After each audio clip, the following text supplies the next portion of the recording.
यह कहानी घर घर की दिल दहलाने वाली घटना पर आधारित है, जो हमें दिखाती है कि जीवन में अक्सर छोटी छोटी घटनाओं में छिपी खुशियां और दुख छुपे होते हैं। यह कहानी एक आम घर के बारे में है, जहां एक मध्यम वर्गीय परिवार रहता है। एक ऐसे घर में श्रीमती रेखा और श्री विजय रहते थे। उनके 3 बच्चे थे, रोहित, मोहित और नेहा। रोहित एक प्रीमियम स्कूल में अध्ययन करता था, मोहित कॉलेज में पढ़ता था और नेहा अभी तक स्कूली बच्ची थी। घर में सबसे छोटी नेहा परिवार की प्यारी थी और सभी उसे बहुत खुश रखना चाहते थे। एक दिन नेहा की जन्मदिन पार्टी थी। पूरे घर को सजाने संवारने में लगा हुआ था और सभी उत्साह से इंतजार कर रहे थे। लेकिन अचानक एक तबाही घटना ने घर को दहला दिया। रेखा बाजार से लौट रही थी और उसे एक दौड़ते ट्रक ने टक्कर मार दी। सभी उसकी हालत के बारे में जानकारी के लिए अस्पताल ले गए और वहां उसे चोट के कारण कुछ समय तक रुकना पड़ा। घर में एक गहरा शोक छाया हुआ था। सभी बच्चे और पिताजी बहुत परेशान थे और उन्हें मां की कमी एहसास हो रही थी।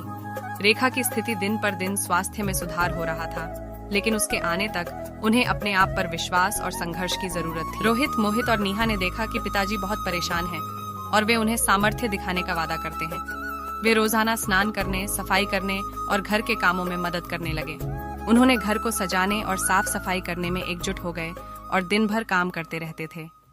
वे पिताजी का ध्यान रखते, उनकी जरूरतों को पूरा करते और घर में सुख शांति बनाए रखने के लिए प्रयास करते थे। कुछ सप्ताहों तक घर की स्थिति नहीं सुधर रही थी और परिवार के सदस्यों को बहुत कठिनाइयों का सामना करना पड़ रहा था। लेकिन रोहित, मोहित और नेहा की मेहनत, संघर्ष और परिश्रम ने दिखाया कि परिवार के हर सदस्य का योगदान महत्वपूर्ण होता है। एक दिन रेखा अचानक अस्पताल से घर वापस आई।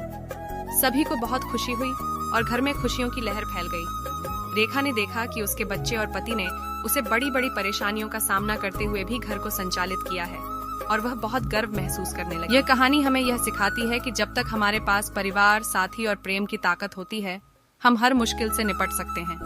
छोटे छोटे कठिनाइयों का सामना करने में हमें अद्वितीय सामरिक और मानसिक ताकत की आवश्यकता होती है। इसके अलावा इस कहानी ने हमें यह भी बताया है कि परिवार के हर सदस्य का योगदान महत्वपूर्ण होता है और संयुक्तता और सहयोग के साथ हम सभी चुनौतियों को पार कर सकते हैं। मेरा वीडियो आपको कैसा लगा कमेंट करके बताइए। सब्सक्राइब, लाइक और शेयर करें। भगवान आपको सद्बुद्धि दे और खुश रहिए।